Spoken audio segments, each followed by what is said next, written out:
olutenderezo luyina ensonga. Tugezezaako okwogera ku Allah naye olwogera lwa mimwa.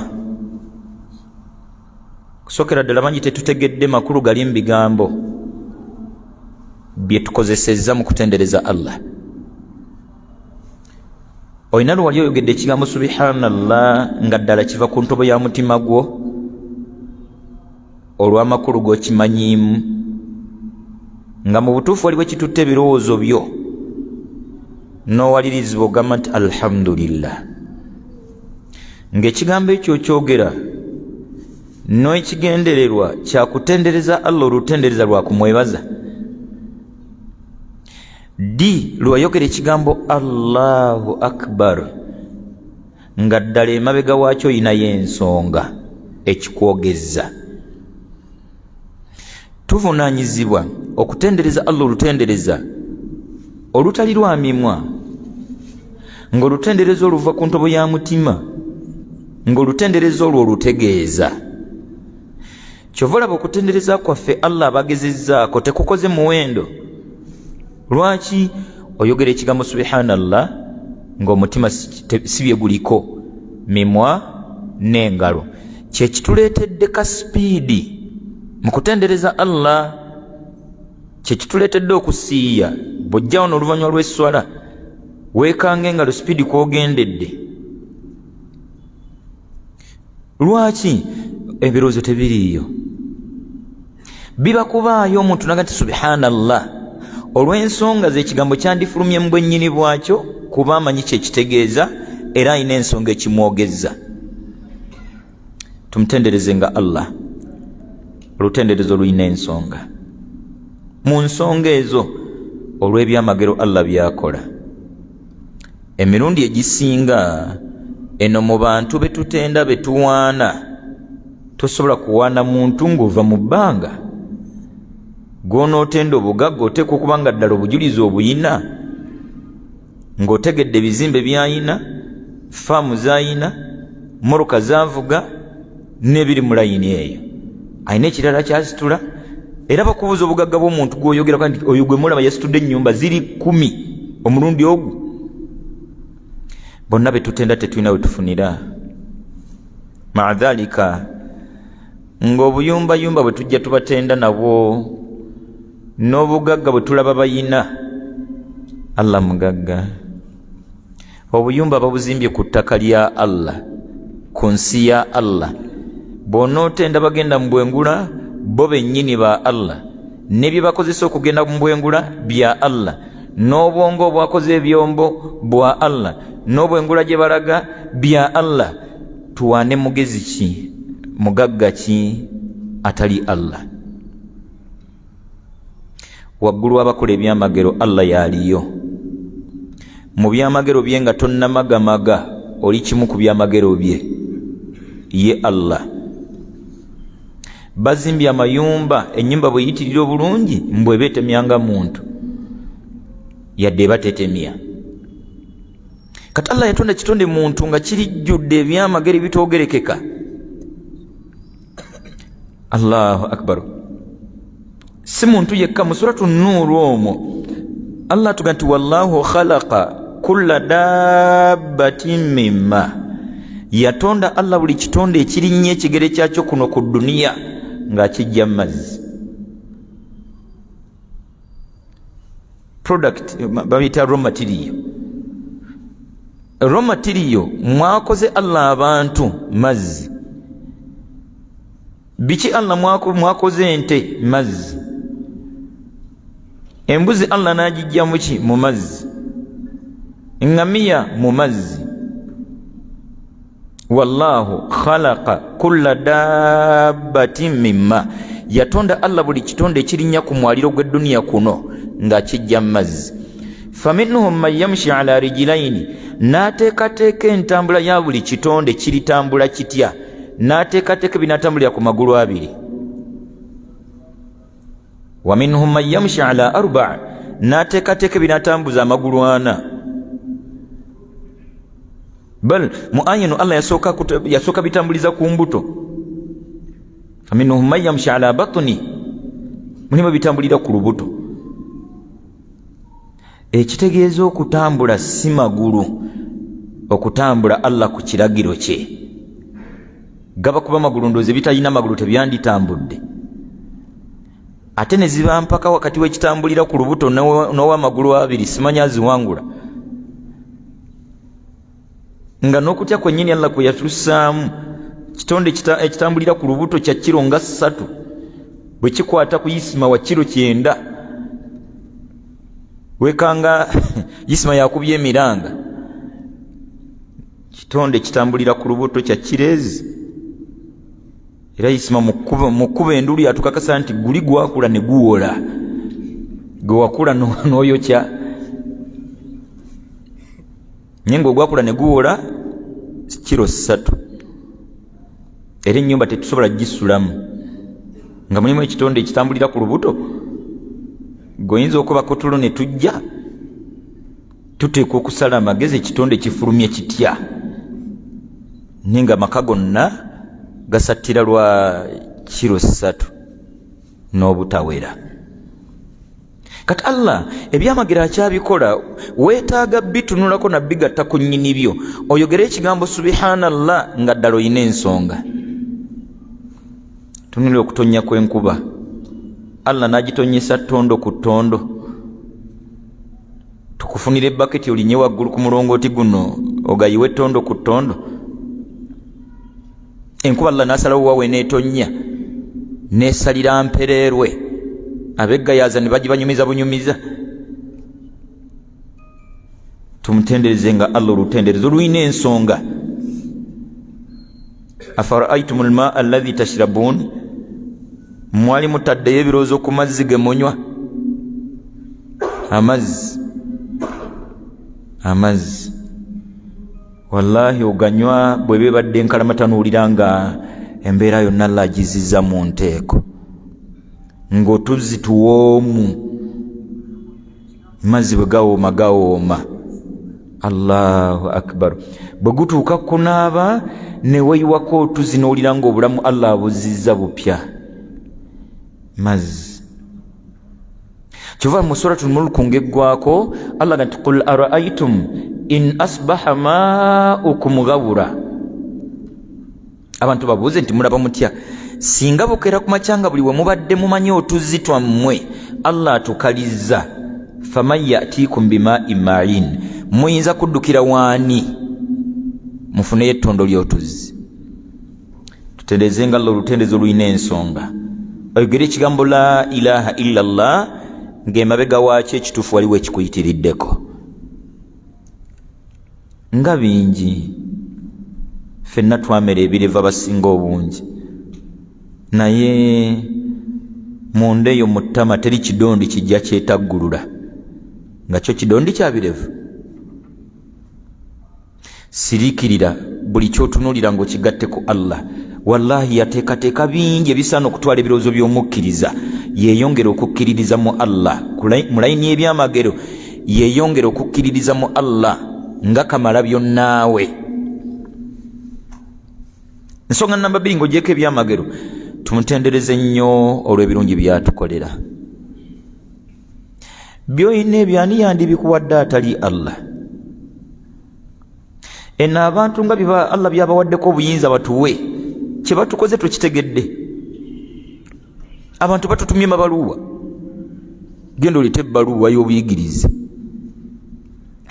Allah okuwaawo okusula waba kubanga olina kuleeta bbaluwa singa tulina we tusula baga nti bbaluwa kyamusanva naye okimanyi nti Allah Allahu akbar walillahi alhamdu Allah asobola okuweyakoma mu P5 awaka n'amuwaawo naawe okupangisa okukkakana nga yakonkona abaamabaluwa okukkakana nga talina bbaluwa yakonkona abaamabaluwa bazireete Allahu akbar ate munaye Allah abagezesezza abaamabaluwa abo abasinga basula mu nnyumba zitali zaabwe wakati mu ntuumu y'ebiwandiiko byabayita ba CV ntuumu ebeera awo mu nnyumba etaliiye ng'asinzira mu nnyumba y'atalina biwandiiko n'atereka mu nnyumba eyo ate ebiwandiiko bye era ne bukera ku makya nti omanyi musomesa ennyumba ekulema va fuluma batutumye mabaluwa. Allah tatutumye mabaluwa tuwaawo okusula, bawadde amamotoka tatutumye mabaluwa, abantu batusabye mabaluwa. Allah bawadde obupoloti tatutumye ebbaluwa yonna, ne tutambula mu nsi ye nga ye tatusabye passport si tiketi yonna. Bantu bannaffe be batutulugunya, leta passport, temuli visa, olina okuba ne tiketi. Allah waffe twakoze bubi okumuwanika kate ebitonde waggulu. Kyova olaba mumukkiriza, tusaba Allah atuwa obukkiriza obwannamaddala. Bw'amala okusala mu bimu ku bigambo byaddiŋŋana, mulimu ebiga nti Allahumma, Allah ow'ekitiibwa nze amaze okusala, enzikiriza yange yeeno, la mani'a, nkakasa bulungi nnyo nti teri yayinza kumma, lima a'taita, Allah gw'osazeewo okuwa. Ebigambo byetaaga okuteekako ebirowoozo ddala, oleke byogeza mimwe, wabula ng'okkiriza nti Allah gw'asazeewo okuwa teri ayinza kumumma. Otherwise wabakubaayo bayinza kumma, tebandituwadde, banaye tebandituwadde. Ne bwe yandibadde famire yo nga yeetudde abaana ba nnyoko bonna baali tebakuwa Allah byakuwadde, babakubanga be babigaba. Kyova olaba era abantu batanwa ne bakitwatulira, naye nga tebatwatulira we tuli boogerereyo mu bantu. Golaba oyo alina emmotoka togimuwa, balaba nga teri bitusaana. Kati bantu bwe batazituwa, naye Allah yasalawo akola atya? Azituwe. Alina omukyala tomumuwa, gwe bwa tomumpa mu nzigyeko. Allahumma la mani'a lima a'taita. Enzikiriza y'abakkiriza bajolesa nnyo naddala nga bamaze okusaala, wakati mu kkakasa nti teri yayinza kumma, Allah gwasazeewo kuwa. Nabwe gutyo mulayini eyo yennyini byo Allah byakuwadde byonna, tewekengeranga nti lyayinza obikuggyako. Bw'aba yabulwa busobozi bubikumma, Allah n'abikuwa, tebakutiisa. La mani'a lima a'taita, teri yayinza kumma, Allah gwasazeewo kuwa. Ekigambo ekyo kinzijukiza omuvubuka ntera omumwogerako, ali South Africa, awangalira Johannesburg. Ali awo eddiini ye bw'omutunuulira oyinza obutamuwa salaamu, alinga omuyayeyaye, omuyita Isma. Kanjogerere ddala ngera bwe twogedde, sente z'alina tozimuwa. Sente z'alina musuubuzi wa mmotoka, ekibanda kye mu mmotoka ze ali mu mmotoka eziri mu 1,000, naye ali awo. Katwaliko mu Darusu naye yakwata mu nsawo ng'ekituufu okkiriza nti owange bantu tonyoomanga kyezinze. Bwe tufulumawo yanziza ebbali, yalina byannyinnyonnyola. Olwaki ennalabye ekiri ne bannyumizako nti ogumuna balina sente tozimuwa, banna bammanyi nga nti namuga nti nsaba Allah byakuwadde abikkumira akutaasa ab'ensaalwa n'abatakwagaliza n'abamaaso amabi. Mu dduwa zonna teyamiinisaamu neegi. Mutima nange batawulidde nene nga nti naye ondowooza engeri gye balinga bayaayeeyaaye walabika buta. Naŋŋamba ekigambo ekyabuliza nze, tuli ku Allahumma la mani'a lima a'taita. Allah nkakasa bulungi nnyo teri yayinza kumma gw'osazeewo kuwa. Omuvubuka nga nti seeka ab'ensalo obalaba, yayogera luyaayi, seeka mwana obalaba abo nze tebantiisa. Eno statement enjenjagadde nga nti seeka atalina busobozi bukuwa, taba na busobozi bukuggyako. Atalina busobozi bukuwa, taba na busobozi, wallahi nga tekituufu.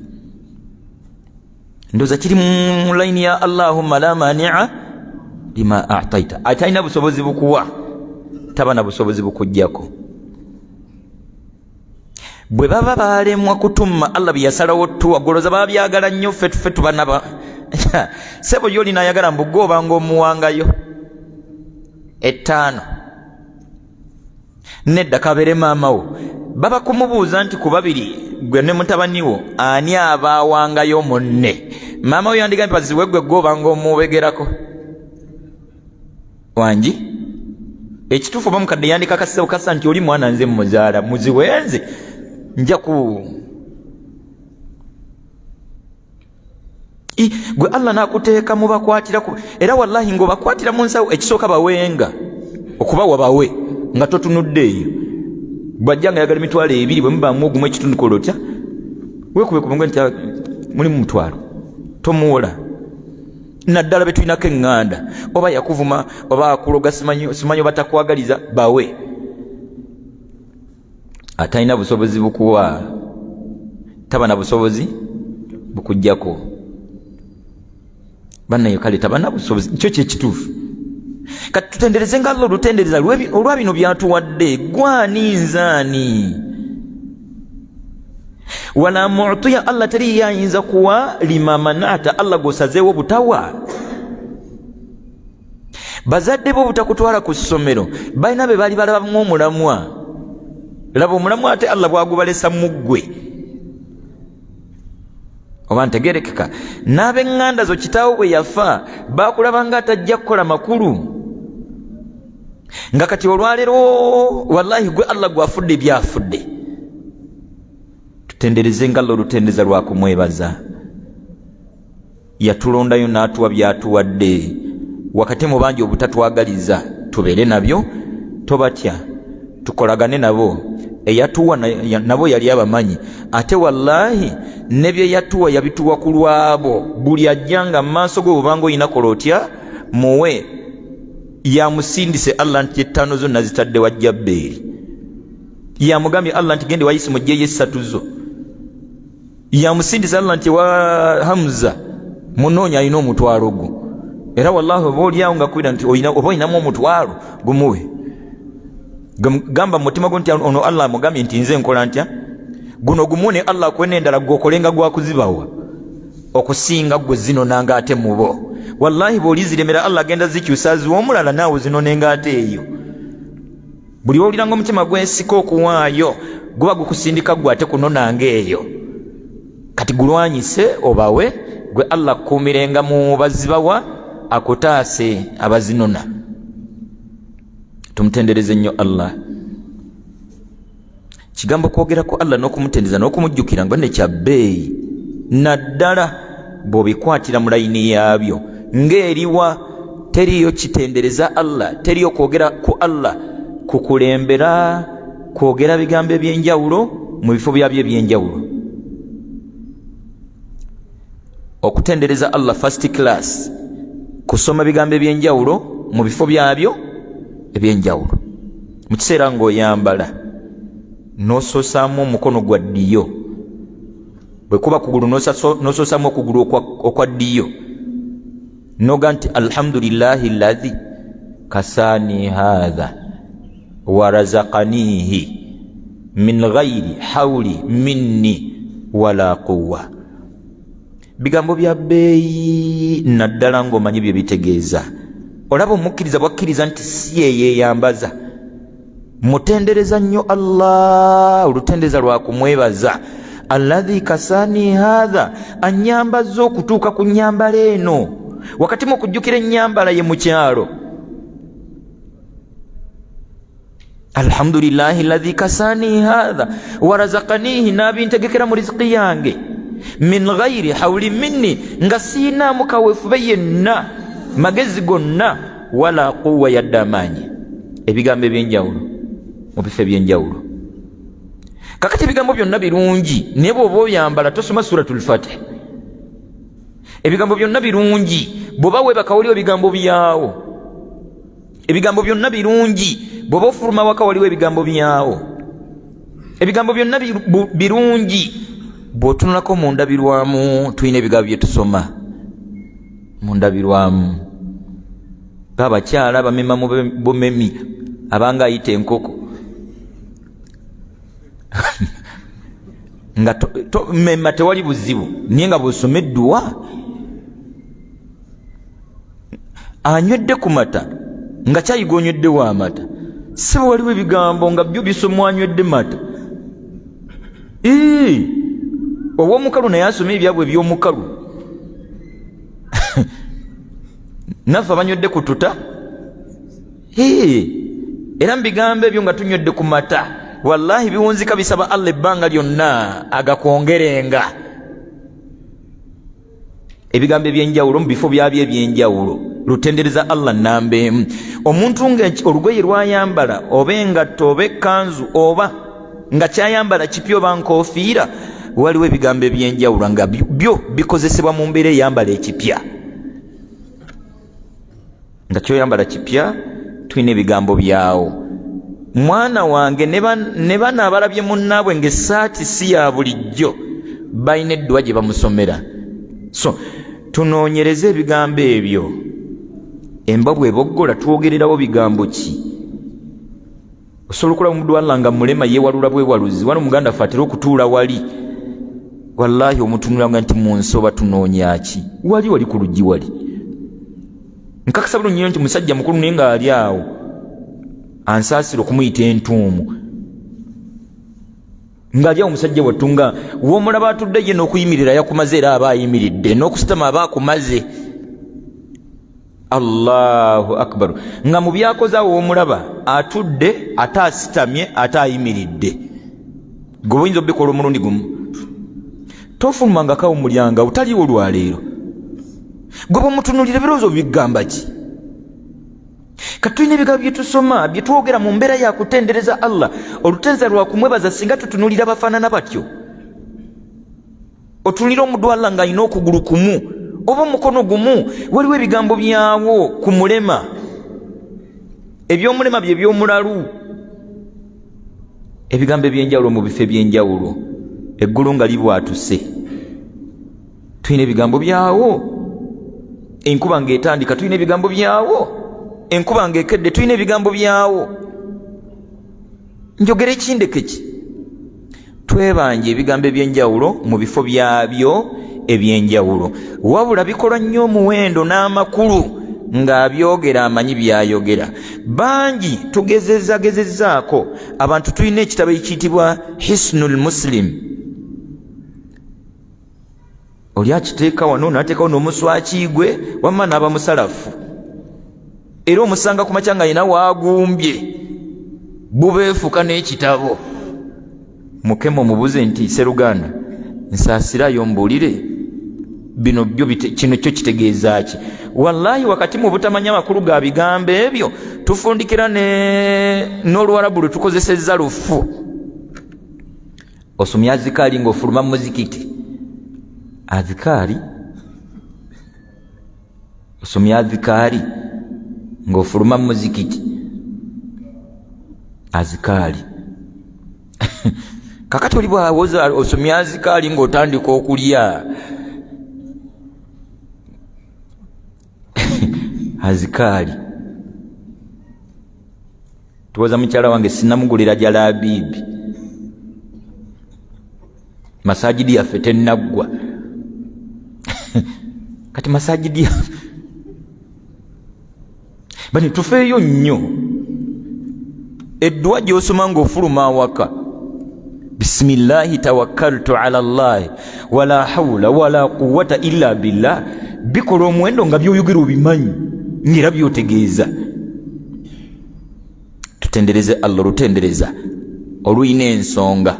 Twebanje nnyo ebigambo ebyenjawulo mu bifo byabyo ebyenjawulo. Namba 2, Qur'ani. Qur'ani eyo bana ebigambo bya Allah ebibuulirira ggwe. Tugezezzaako abagezezzaako okukuuma Qur'ani eyo okugisomera mu mateeka. Ahkami nuni sakina wa tanwin. Ziqalqala. Alamati lwuquufi. Tukumya amateeka g'ensoma n'oyimirira n'oddako emabega kuba wayimiridde tebakukkiriza kuyimirirawo. Amakulu g'ebyo by'osoma g'ogamanyi. Mutabani wo naakulaba ng'oli mu Qur'ani, mutabani wo P3. Oli awo, a'uuzu billahi minash shaitani rajim. La uqsimu biyawmil qiyama wa la uqsimu bin nafsil lawwama. N'okaka Qur'ani eddakiika nga 4 oba ogibikako ti katabaniko ne kaga ntaata Allah atugambye eki okagamba otya taata nti wangi mu Qur'ani omwo Allah atugambye eki ngokaga nti tewali oba ngokaga nti talina oba okaga nti simanyi nsigira kifananyi omugamba ki mwazinyi kitabani kyo kikulabye bwovudde ku subuhi awo osalidde no mpaka Qur'ani yange era nga bakimanyi nti taata tava wasalidde subuhi tumwereze Qur'ani ye nekikulinda nekiga taata Allah agambye ekyo obwedda mu byosoma nzo kiga nti saagala kuddamu kummanyira yibana oyagala kundaba mukamwa ninga wekalakasa mundu okimanyi nti omwana diri wasoma Qur'ani nonyenye omutwe olw'obubaka bwofe nga wamma innal ladhina kafaru sawa'un alayhim aanzartahum am lam tunzirhum la yu'minun. Osobola okusoma aya yonna nonyonyola kati wamma nosoma ne wal asri innal insana lafi khusr. Aya ki oba sura ki gyosoma mwazinyi nonyenye omutwe kituufu. Wallahi Qur'ani tukoze bubi obutafaayo ku makulu gaayo, tetutegedde byatugamba, obutategeera bwaffe byatugamba atubuuliridde, olw'okubuulira tugenda kukuganyulwamu tutya. Nsigire ekifaananyi, singa ku mulyango wali wajja omusajja nga mulugwala, muffenna nga temuli alumanyi n'ogwo n'afukumula olulugwala lw'eddakiika 3, ffenna nga tumwegesa amaaso era ekifaananyi tukiriza nti zirabe kati zikola ki gwate ekyamuleese ne waffe n'atagenda ggulu ng'afukumula olulugwala eddakiika 3, alaba tekuli yenyenya ku ffenna ng'atukongokako bagamba atuvaako bukumbu nga yeetambulira. Bwe wayita eddakiika 10 ffenna militale neetuzingako, bw'aba omusajja oli yabadde atulabula militale ejja tuba twaganyuddwa, tetwabiwulidde naye kakati Qur'ani yo tetulabula militale, Qur'ani etulabula muliro. Kyova olaba tetutegedde bubaka buli mu Qur'ani, tetwandibadde balyake olwa Qur'ani gye tusoma ng'omuntu akkiriza nti sere z'omuzikiti tebazirya batyo wangi kitegeeze no tukola nsobi anti Allah agambye nga gwogenda okujja otugenda nti owange ayi eno mbadde njiraagira n'enjigwako olaba nti bulijjo kino tukikola mu bukyamu. Twebanje okutegeera amakulu agali mu ssuura kale entonotono ze tukyayinawo. Awo wennyini wenjagala nsinziire nsabe Allah asaasire Sheikh Hussein Mutambala, yali atukozeemu omulimu ku ssuura ezo entonotono ezo. Kati nkwegayiridde nnyo essura gisome nga bw'ovvuunula muli munda, wal asri nga muli munda ovvuunula, innal insana lafi khusri nga muli munda ovvuunula, illa alladhina amanu wa amilu salihati nga muli munda ovvuunula, watawasaw bilhaqqi watawasaw bisabr nga munda ovvuunula. Okimanyi nti ogenda kusaala esswala ekunyumire nga wolidde suratul Fatiha ogisoma efulowinga okuviira ddala ku bubaka bwayo, alhamdulillahi rabbil alamin, wandike mu banoonyenya n'omutwe mu sswala nti wamma katukoowa kino abaana ng'ate Allah ye mulezi w'ebitonde byonna. Arrahmanir rahim, ng'endera gy'abireremu wa kisa ekigazi, oba omujemedde oba tomujemedde oxygen tamusazeeko, nga ina no akaseera kagenda okusalako okusaasira kwe kwolwo kubeere kwabalondemu. Suratul Fatiha gisome nga ddala muli naawe owulira amakulu gafulowinga gakulukuta mundaawo. Bwe tutafeeyo Qur'ani kugisomera mu nsoma eyo esoma ayatul kursiyu nga ddala okkiriza nti Allahu la ilaha illa huwa alhayyul qayyum, nga ne bwe batonyenyeza mutwe kungulu nga munda obwongo bwokkiriza nti naye nga bw'ataabe Allah kubeera kino kyatugamba omulala ani alhayyul qayyum la ta'khudhuhu sinatun wala nawm lahu bibye ma fi samawati, buli ekiri mu ggulu wonna weeriri, wa ma fi l-ardi, na buli kiri mu nsi wonna weeri, byonna bibye. Nti kaakati abasigadde banaku bannaffe lwaki batufukamiza ng'omugagga wuuno? Twebanje okusoma Qur'ani, olusomo lulimu amateeka, olusomo lutegeera obubaka. Obadde okimanyi nti omusomi wa Qur'ani ensoma egoberedde amateeka, ensoma etegedde obubaka obugirimu ye mukkiriza mu Qur'ani. Anti Allah tugamba mu suratul Baqara aya 121, Allah gati alladhina atainahumul kitaba yatilunahu haqqa tilawatihi, abo be twassaako ekitabo Qur'ani kwobalabiranga nti ddala be batuufu bekyakkako, yatilunahu haqqa tilawatihi, begendereza nnyo mu nsoma yaabwe ku kyo. Bannatafsiri ne batuga nti yattabi'unahu haqqa tibaihi, bakisoma bakigoberera mu ngoberera yakyo eteekwa kigobererwamu. Ulaika yu'minuna bihi, abo abakisomera mu layini eyo be bakikkiririzaamu. Waman yakfuru bihi, bonna abatakisomye ensoma eyo ekyoleka okukiwakanya kwabwe, ulaika humul khasirun, be bagenda okufaafaganirwa byonna bye balabanga bye balongosezza. Qur'ani. Tumutendereze Allah entendereze ez'enjawulo, ebigambo eby'enjawulo mu bifo byabyo eby'enjawulo, tufune ebbanja lya Qur'ani kisuke kuwe tubadde. Qur'ani gy'osoma bubaka ki bw'ojjamu, message ki? Wano wennyini we tuli ku Uganda Muslim Supreme Council, ogenda okuvaawo nga dalusu ewedde n'ofuna akasimu okuva ewa ssengaawe Masaka, nakati Diriisa kitaawo yafandekedde ebbaluwayo, nsonyiwa nabyerabira, wala mbadde neefulukuta mu bintu byange nengisanga. Agamba wulira ebbaluwa nga tisenga ebbaluwa ndigifuna omwezi ogujja. Akubuza nti Isima kati tukoze tutya? Era nga ntisenga ninnye nginone oba olina gw'oyinza ogimpeera agireete. Ng'olaba waliwo obwa agency, waliwo obwangu bw'okwetaaga okutegeera biki taata bye yali aŋŋamba, bubaka bwe yandekera bbaluwayo nga tannafa. Kati Allah bw'akusaasira ebbaluwa eyo n'ekutuukako, ogenda ogisumulula nga muzeeyi yafunayo, oba muzeeyi yali mulungi mu Luzungu n'agenda agiteeka mu Luzungu lw'otomanyi, oyita mu buyisi n'obisuula awo. Era osala magezi kunoonya ani amanyi Oluzungu akusomera ebbaluwa eno nga bw'akubuulira. Akaseera ng'akubuulira ebiri mu bbaluwa, bakkubira essimu n'ogikwata. Bokyawuliriza bubaka taata yafa ayagala kuŋŋamba ki?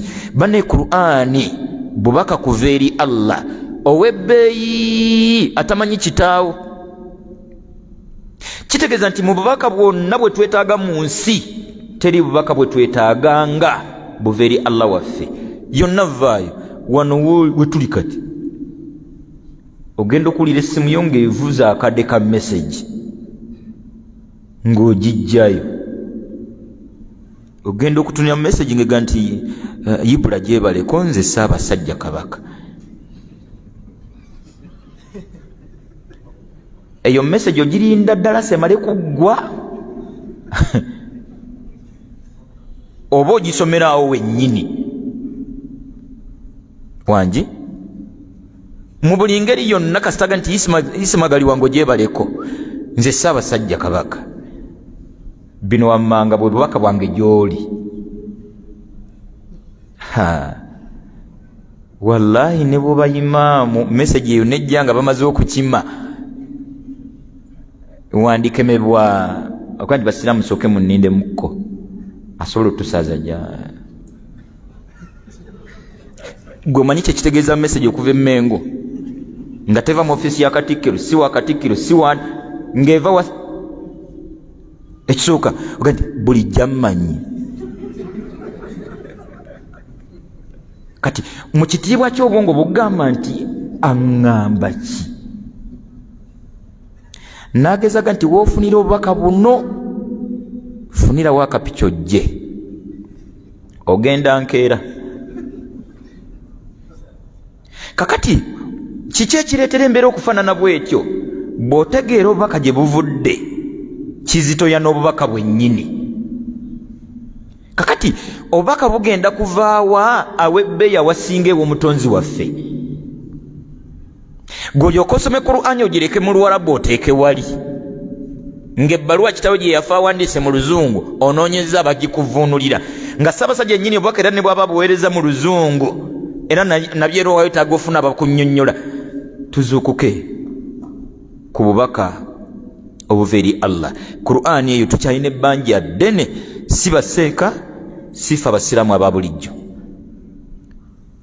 Twetaaga tutuuke ku level esoma Qur'ani ng'olina essula gy'osoma ng'owulira muli munda n'amaziga gajja olw'obubaka olw'okubuulirirwa kw'ovuddewo nakwo.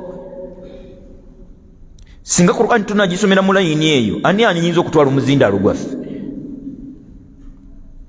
Qur'ani bwe tunagisomera mu layini eyo engatto tunatuula nazo muzikiti mu buveera gwe baga nti kuuma buyonjo. Engatto zo ssebo ina zissa mu kaveera era weebuli wali ku mulyango. Kaakati abayingira omuzikiti engatto bwe beetaaga bazisse mu kaveera olwo wa gye bataatubbire nga ne muzikiti nayo. Imamu Kyeyune yannyumizaako ba yali kwalidina oba yali luddawa yasaala leetimu essimu ye najja agiteekaawo ng'asaala. Omusiraamu we yagijja n'abanga akebera essaawa teyaddamu kulabika. Misana yali dhuhuri oba aswiri yagira bugizi ati ng'akebera essaawa yalabona obukkiriza bumutawaanyi.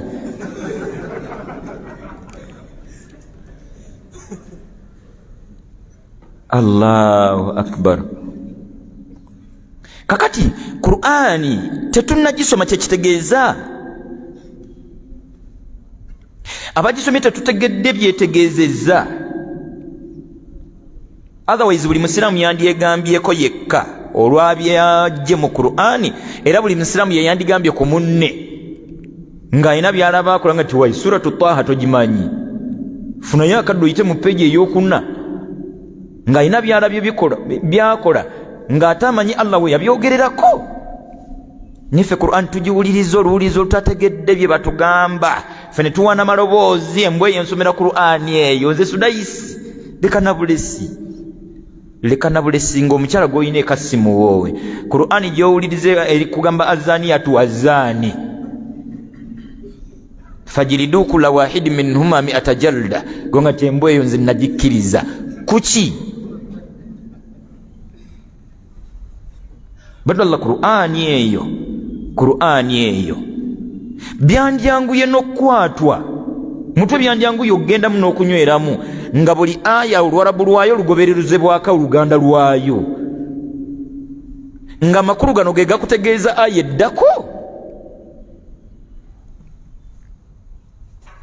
Qur'ani kangiveeko otherwise naawe asuzaako Qur'ani ndooza kano genda nako. Qur'ani eyo ng'esomwa conditions bbiri ziteekwa okwekuumwa. Obukwakkulizo bubiri buteekwa okwekuumwa nga Qur'ani esoma, oba ya radio oba ya TV oba ya simu oba waliwo agisoma ku mumwa. Qur'ani ng'esomwa obukwakkulizo bubiri tubwekuuma. Atugamba Allah mu suratul A'raf peji bwetebe esembayo ndooza esemberedde yatuga nti wa idha kuri al-Qur'an, Qur'ani bwebanga esomwa, buno bukwakulizo bubiri, akasooka fastami'u lahu, mukakasanga nti muli bakugiwuliriza, kakwakuliza akasooka. Kakati ono agenda okwebaka akakakuliza akatereseewa, eyebase kakwakuliza okwokuwuliriza Qur'ani abigatta atya ng'eno ali kukikola bakiyita kwebaka, ekyetabulamu n'okuloota, ekyetabulamu n'okufuluuta, nga kyetabulamu n'amaloboozi agava emmanju eyo. Akakwakuliza kwokubiri wa ansitu, ng'era musiriikiridde olusiriikirira lwa kugiwuliriza, la'allakum turhamun, lwe mujja okusaasirwa, olusaasirwa oluva mu Qur'ani eryesomwa. Obukwakulizo bumeka?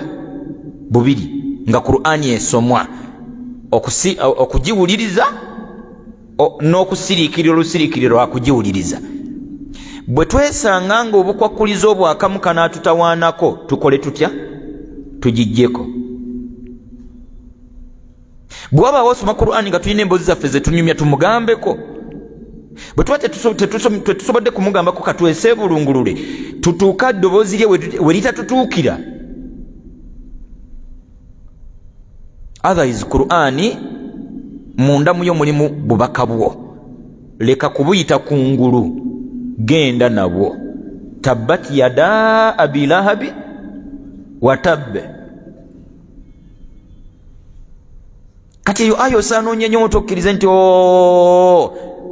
buli yenna alyetambala eddiini busiraamu alijerijjako. Tabbat yada alam tara kaifa fa'ala rabbuka bi ashabil fil. Ezo aya zitukakasa nteri alyetambala busiraamu abuwangule, n'ebiri mu layini eyo. Bani Qur'an tugiwa obudde, otuuze omwana wo munyumyemu ku bubaka bwe wasomye mu ssura yonna gye wasomye, nga n'omwana wo naye ayina yeeyiye, naye aga nti taata eno essula ate olabika buno obubaka tobuwulirangako. Olaba omuzadde n'omwana abali mu layini ffenna gye twandyetaaza okubeeramu, kyetaagisa ki? Qur'ani kugiwa budde. So tutambulidde kutendereza Allah eddakiika zaffe ezisoose, ne tukulambika entendereza Allah luno olwa Qur'ani lwakubiri. Lutendereza namba 3 mu bufunze, ebigambo subhanallah, alhamdulillah, la ilaha illallah, Allahu akbar, biddiŋŋane ng'oluddiŋŋana olutebanja muwendo. Tubiddiŋŋane ng'oluddiŋŋana olutebanja muwendo. Bangi twajja ne twetuutubika omuwendo, siraamu yankubidde ewiki eringa emu eyiseewo, nantolera salaamu nambuuza kulanga tiseke bizibu bindi mu bulago, nemwanga olabye omulimu nze gwenfuna gwe guggwawo, gwenkola nze gwe batasasula mu nnyumba nakati bammanjemye, nanga naye siina Allah kyayagala kyesikola, zikola nsala jjama. Nze olunaku gwolaba ndeetaazi kali omutwalo gumu n'ekitundu. Engamba mu nsi muli abakkiriza, naga nti mu nsi muli abakkiriza, gwe omutwalo gumu n'ekitundu omanyi kyekitegeeza. Kiraka ndooza programu yakwaziina oba yensazizaako emizindaalo. Kabamala okwaziina yadde omwazinyi mulabawo, kale kabaziine.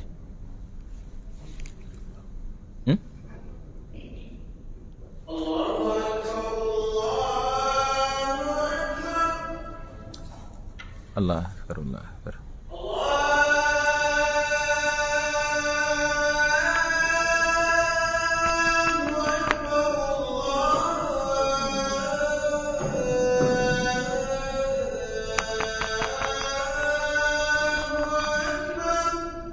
Allah.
Alhamdulillah, thumma salatu wassalamu ala rasulillahi sallallahu alayhi wasallam. Kutendereza Allah n'entendereza tugezezaako zirambika. Tuli kulwa lutendereza lwa kusatu olw'ebigambo subhanallah, alhamdulillah, la ilaha illallah, wallahu akbar n'ebigambo ebirala. Wetugambidde nti ekikola omuwendo mu bigambo ebyo si nnamba gy'oyogedde. Bangi twekaluubiriza n'okwebanja okuleeta ekigambo la ilaha illallah ku makya emirundi 1500, n'okwebanja okukola ekigambo subhanallah emirundi 3000. Ekikulu si mirundi, okuggyako we baagitusalirira nti oluvannyuma lw'okusaala ng'esswala ewedde leeta subhanallah 33, alhamdulillah 33, allahu akbar 33, okuggyako we baatuweera omuwendo. Otherwise we bataatuweera toweesalira muwendo. Emiwendo egyo gye gitutuusizza gimazeemu ebigambo bino amakulu. Omuntu ebirowoozo ne bimubeera ku nnamba, kati ndi ku 83 ntuuse ku 91, kati 10 ekisooka nkimaze ndi ku 10 kati otandika ebirowoozo, ennamba etwala ebirowoozo so nga tekisaana okuba n'ebirowoozo byo makulu gali mu bigambo bino. kati ekikulu si nnamba, ekikulu si muwendo, ekikulu makulu gwe gootegeeza mu kigambo ky'oyogedde. Abantu boogera ekigambo la ilaha illallah olw'omuwendo gwe beesalidde nga bagenda okyogera emitwalo 7 okukakananga n'enjatula yafudde batuka ekiseera nga basinda businzi bawuluguma ali ku mulundi gwa emitwalo 4 yatandikidde ku la ilaha illallah ne bijja nga bifa okukakana nga awuluguma buwulugumi. Amakulu gafudde. Goyogera ekigambo subhanallah alhamdulillah ku peesiyo mpola mpola. Bw'owulira okooyemu biwummuzi salira nabbi sallallahu alaihi wasallam. Bw'owulira okonako olinawo okutuusiza kati leeta istighfaaru tobala muwendo, teweekoya na muwendo okuga nti ku makya salira nabbi emirundi 7 maama kasanvu tunakam. Ekikulu si muwendo. Salira nabbi ku spidi ya mpola mpola sallallahu alaihi wasallama emirundi gy'onaaba osobodde. Na wonna wojjuukiridde nti nakomye okumusalira ku makya kanzire mukawo mu ttuntu, nakomye okumusalira ku makya kanzire mukawo olw'eggulo ku spidi etakubanja mirundi ntuse ku gw'E93. Ani yagukutumye? Kutendereza Allah bane kukulu. Abakkiriza bateebwa batendereze Allah olutendereza nga lungi wakati mu buteesalira muwendo. Kigambo kyaffe nga tuwunzika darusu yaffe olwaleero. Ennaku z'omwezi olwaleero zibadde 25. Omwezi gwa 10 guyitibwa Shawwal. Kino ekiro kya 26. Atugamba Allah mu suratul Baqara omwo nti alhajju ashhurun ma'lumat faman farada fihinna alhajja fala rafatha wala fusuqa wala jidala fil hajj paka aya gyekoma.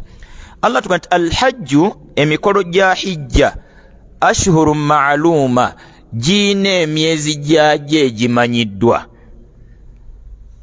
Awo wennyini gwe ng'omusiraamu ovunaanwa okutegeera buli kikwata ku mpagi yonna kasiteba ya busiraamu waafunye obusobozi kuyo oba tonnaba ovunaanwa okubimanya.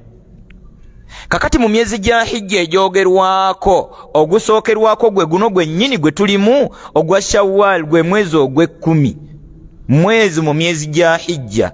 Dhulqaada gwa 11 nagwo mwezi mu myezi gya hijja. Dhulhajji gwa 12 nagwo guyinako ekitundutundu kiramba nagwo mwezi mu myezi gya hijja. Bangi tulina obunafu obuva ku bugayaavu. Bangi Allah akyatugezesezza n'ekikwa ky'obwavu. Saba Allah tutakkuluze ku bwavu ya Rabbi. Empagi z'obusiraamu 2 ne tutazitwala nga nsonga. Mpagi kinaki? Empagi ya zaka n'empagi ya hijja. Songa omusiraamu obuvunaanyizibwa yadde Allah tannamuwa busobozi ku mpagi eyo ya zaka oba ya hijja, asaana atwala obuvunaanyizibwa ebigikwatako byonna bimanye ko n'okufuna okusaalirwa. Nga mu mutima gw'alina okusaalirwa n'obulumi ku mpagi eyo. Twala ekyokulabirako kino.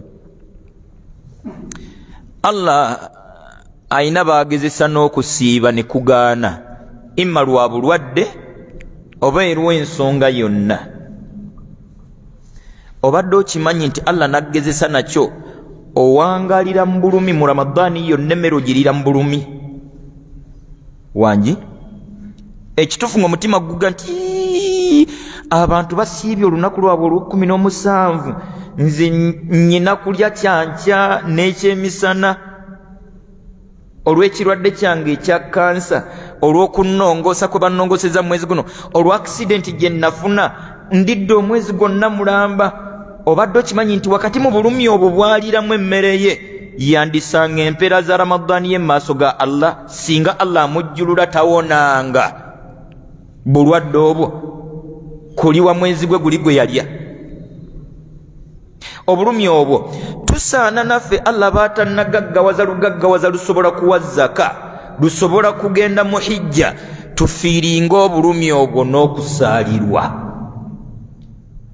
Tuleke kubanga abaawona obuwonyi abantu babiri banjawulo.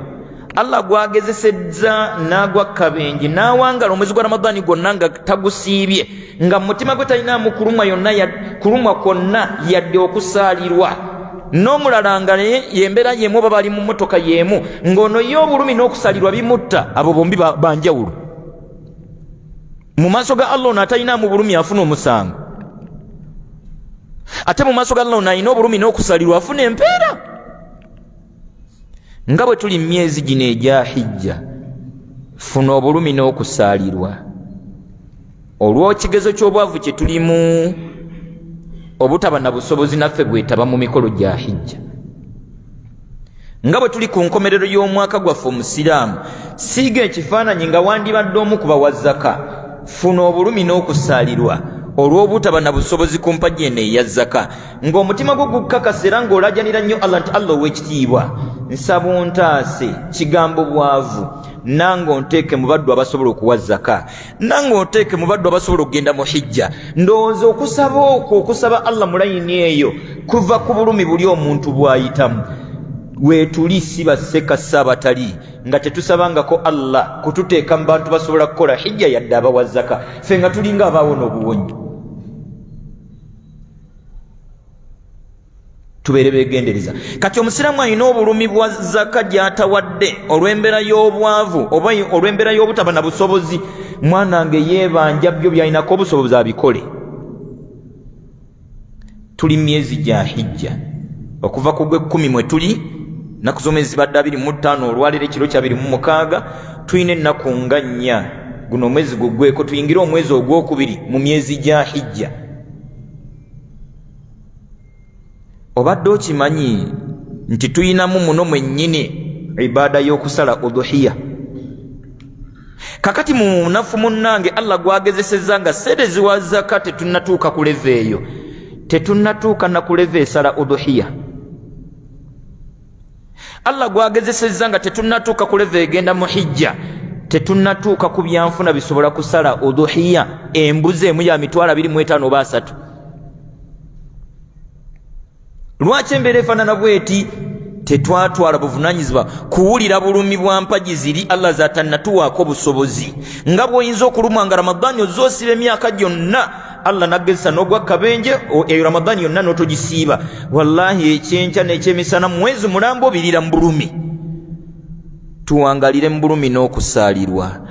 Nga bagenda mu hijja bagenda, abawa zaka bagiwa, kitubanje naffe okukola bye tulinako obusobozi ng'okusala udhuhiya. Ebbanga Allah lyakakuwangaaza wali osaze ku udhuhiya, oba tonnatuuka myaka gisala nga gwe baseeka bakusomesa nti emyaka 23 oba tonnatuuka kusala, emyaka 39 gy'olina tonnatuuka kusala bwe bakusomesa. Baddu ba Allah, ani ayinza okuwanika omukono n'atuga nti nze Allah yangezesa bukyangambaawo emyaka 29 sifunanga busobozi ne bwe ngatto omwaka gwonna mulamba ne bwe nkola ntya sisobola kuweza 25 kusala mbuzi? Nga bw'okebera essimu ze tukwata ziyolekera akakadde ka ssente, bw'ogattagatta data w'ow'omwezi,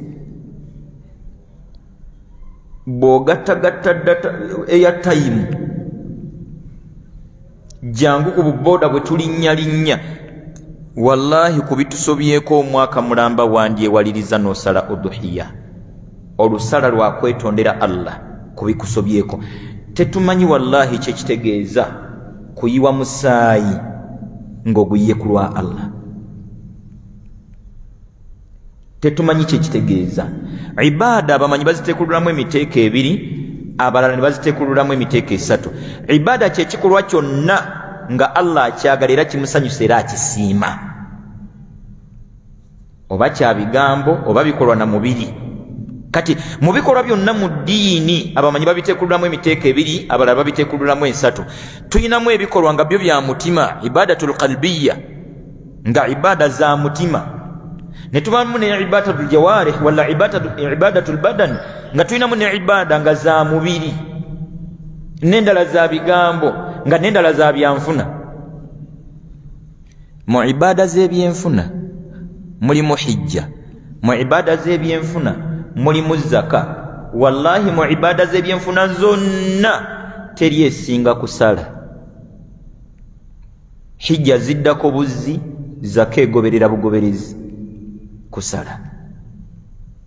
Ibada nga yitagakwatako mu nsawo, ibada ezikulira zonna kusala, kuyiwa musaayi kulwani, kulwa Allah. Tukyalinayo akaseera ka mwezi mulambo ogwa Dhulqaada, nga bwe tukyalinayo ennaku nga nnya ku guno omwezi ogwa Shawwal ezisigaddeyo gugweko, nga bwe tulinayo kumpi ewiiki nnamba mu mwezi ogwa Dhulhajja ogw'e12. Osobola okukola enteekateeka mu kaseera ako ke tusigazza n'onoonya emitwalo 25 n'osala embuzi ku lwa Allah. Ne kino kitwale, bw'abanga Allah ow'ekitiibwa abantu abakolera ku bizibu byabwe ng'emisayi bagiyiridde mu masabo, kuba tukakasa bulungi nnyo teriyo jjembe lyonna, teriyo mpewo yonna eyinza kukola ku kizibu kya muntu kyonna. Aba Allah yamala ebyetaago by'abantu bonna mu mbeera zonna. Nabo kuti abagenze eyo gye bayiridde emisayi nga bagiyiwa ku lwampewo, bw'aba Allah sitiru asobola okukola ku bizibu byabwe, watyanze naawe abasobola okwevaamu ne tusala ku lwa Allah. Kizibu ki kyoyinza okulajanira Allah nga ddala oyiye omusaayi ku lulwe nongati Allah wange nemedde mu bupangisa, opangisa bunneesibyeko Allah wange ntakkuluza kupangisa, omusaayi guno Allah gwenjiye, Allah nguyiwa ku lulwo. Mu suratul Hajj aya 34 Allah ganti la yanala Allaha luhumuha, ya 37 la yanala Allaha luhumuha, mu kusala kwammwe Allah tagenda kufunamu nyama, wala dimauha, era temumukuŋŋanyiza omusayi talina gyagutwala, walaki yanaluhu taqwa minkum, kyabeetaaza kulaga ku mutya kwammwe mu kwerekereza akasente kammwe ne muyiwa omusaayi nga munoonya kulaga Allah nti ekituufu tuyina taqwa eri ku levo y'okuyiwa omusaayi ku lulwo. Bayiwe emisaayi ku lw'ebitonde, ffe tuyiye omusaayi Allah ku lwa mutonzi wa bitonde byonna. Ate Allah ono ya Rabbi, n'oyiwa omusaayi ng'oguyiye ku lwa Allah jalla jalaaluhu, ennyama n'ogitwaleka ne mugirya, Allah nakkolera ku byetaago byo, ng'ate ne ku lunaku lw'enkomerero wallahi ogenda kujja oli wa bbeeyi atavuganyizibwa muntu yenna ataayiwa ku musaayi. Ddayo weebalebalemu neebalebalemu. Nyina mukwano gwange yanoonyeza akasimu yanga nti baseeka baleke tobogererako mu bantu, ojja kuleetera abantu tuyisaamu amaaso. Mutima nenga kati oba baseeka tubasange wa? Mbadde ngenda kukemebwa nti ne baseeka oba twandisaze naye ate baŋŋaanye.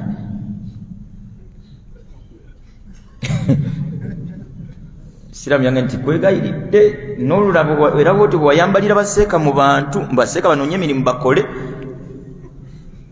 Basiraamu tebakyatubalamu magezi kati, bala baseeka talina mulimu nga batulaba nga abawansi gwe waleeta ebizibu.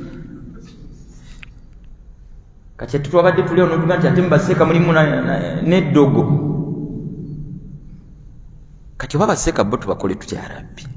Tunaabasanga wabbu. Kala nadda mbuzi nandabula baseeka bane tusale udhiya.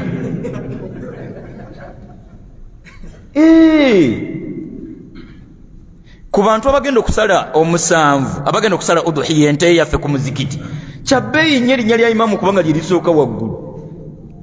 Oba imamu muswaziza mu bantu ate nga babiŋŋaanye. Ne kati mugambireko waye gwe sina namba ye bwe naba n'ennamba ye ŋŋambe bameka n'abasanga. Kati bo tubaleke bulesi. Seeka wetabe mbagenda okusala wakati mu kutukunga bannaye namba tennaggwayo tubuzaayo abasiraamu bana ng'abasiraamu abana ababulayo ate naawe tonde erinnya lyo terinajja. kale naye ndoza banansonyiirayo. Kyakubiri, weepimepime muleke kwegatta ku nte naawe. Haji weesonda naani okuzimba ekikomera kyo? Weesonda naani ng'oyingiza amasanyalaze olyoka ojje weegatte newe kukutiriza ku nte? Paziseremeka omulundi guno 23 kanjenjize ezaaki? Bane si zambi haji okusala ente nga ye ng'entagisaze nga ye. By the way, sina zambi okusala ente nnya. Tewali si zambi. Hussein nasala obuuzi 10. Ffe tukirabanga ekikomeka tosusa mu mbuzi. Tosusa mu mbuzi. Gwolabanga agenda okukola ezambi. Nedda. By the way, n'abasiraamu si kyateeka nti balina kuwera 7. Bwe weekuŋŋanya nga muli owulira toteredde bulungi, kubira haji munno ente tugisala abantu bameka? 2. Nabbi sallallahu alaihi wasallama ku udhiya emu yasalako eŋŋamiya 10. Yo omuntu atya sallallahu alaihi wasallam. Ndowooza ekyo bakyadisiza ekifaananyi ky'abaseeka nga seeka ku muziki gyewasaza embuzi 7. Ate baseeka babaŋŋanyi ne bano simanyi na kye bambeeredde naye bajja kunsonyiwa. Nabbi sallallahu alaihi wasallama yasalako embuzi eŋŋamiya 10. 63 ye n'azisala n'omukono gwe ne gufuuyirira n'agamba Ali amusalire ezisigaddeyo 3 ng'asigadde yasaze. Si nsobi haja awaka okusala embuzi n'ajja ti n'asala embuzi n'omwana omukulu n'akola atya? N'asala embuzi. Ne maidi n'asala embuzi. Ezambi liruddawo. Banne wallahi emabega w'okusala okwo wali ebyamagero Allah byagenda okulagako mu bulamu bwo. Wali ebyamagero Allah byagenda okulagako oluvannyuma lw'okufa. Obudde bulabika bwe butyo bwe bufaananye. Weebanje neebanje okutendereza Allah gye twatandikidde olutendezo olulina ensonga. Olutendereza ng'ensonga byamagero Allah byakola. Olutendereza nga lwa nsonga Allah kumwebaza. N'entendereza ne tuzirambika. Qur'ani etwagiremeddeko akaseera nga twakulembeza ebigambo eby'enjawulo mu bifo eby'enjawulo. Tuwunzikidde kusala udhiya olw'akaseera mwe tuli. Tetufunye busobozi bugenda mu hijja.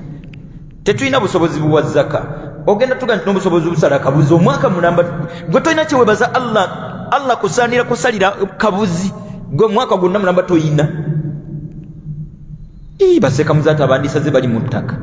Babye mukka abandisaze bali mu ttaka. Ffe abaliwo ffe nsaba Allah atukozesa akakisako banne obulamu kakisa naddala okuŋŋaanya buli k'oligenda nako mu maaso ga Allah. Emabegako awayiseewo ebbanga bannabyempuliziganya kampani z'amasimu ziyina akazanyo bakayitanga yola ssente. Oba mwakalabako nga bakuggalira mu kabookisi nga balina sere ze baataddemu be bamanye empewo bwe yazifuumuulanga ne weefulukuta. Bakuwa eddakiika oyoole. Kakati naffe mu duniya tuli mu kabookisi ako tuyoole emirimu. Era bakuwadde eddakiika, bakuwadde budde, bakuwadde akaseera. Ife bwe twatuuse mu kabookisi omwo twagenza okulaba nga mulimu ne ku sooda. Ne tujja kati ffe twatudde kuyiwayoko ku byakulya. Kati eddakiika zigenda okuggwayo nga tokuŋŋaanyizza. Wallahi oyinza obutafuna mukisa gwa udhiya ya mwaka gujja kusangawo. Wandyewalirizza ku luno n'okwata emitwalo 25 n'osala embuzi. Kisoboka bulungi nnyo. Okusala tekuli si kukomeka nti bwe bisukka ebiseera ebyokusala kuli haramu. Omuntu waddembe okusala ebbanga lyonna.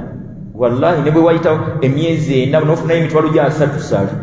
Ne wayitawo emyezi emirala 6 bwe wakufunayo akasente kusala. Twemanyiiza okusalanga okuyiwanga omusayi ku lwa Allah wakati mu kumuwanjagirirako ebizibu byaffe. Ibaada y'okusala eyo bw'ogigoberezaako okuwanjagira Allah ku nsonga yo tasobola Allah butatuna mu nsonga yo. Subhana rabbika rabbil izzati amma yasifun wa salamun ala al-mursalin alhamdulillahi rabbil alamin. Subhanaka Allahumma bihamdik nashhadu an la ilaha illa ant nastaghfiruka wa natubu ilaika. Wassalamu alaikum wa rahmatullahi wa barakatuh.